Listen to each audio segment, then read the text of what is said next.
یه طراحی انجام شده که اون پایه‌های قدرتی که تو کشور بعد از شاهنشاهی میتونست شکل بگیره که جمعی باشه، این نباشه، مردم نباشن.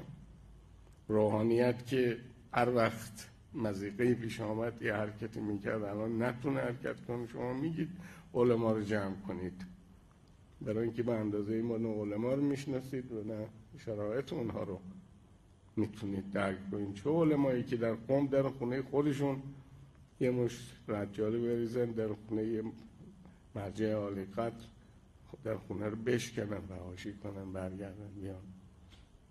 این که اون نیست اون رهبری که عالمی که اگر یک کلمه میگفت در حریم داخلی سلاطین قاجار قلیان رو میشکستن. الان این حساب روی رهبران ما که باز نمیشه روی مراجع ما.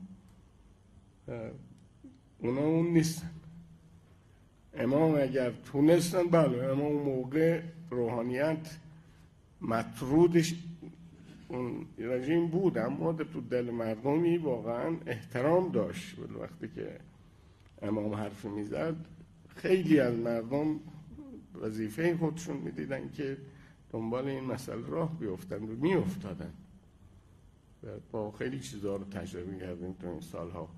به هر حال اونا فکر کردن که روحانیت رو از اعتبار بندازن، حالا یا به خاطر اینکه تایید میکنه یا به دلیل دیگری که اونا درست میکنن. مرجعیت رو همینجور، رهبری رو، ولایت رو اینجوری معرفی بکنن.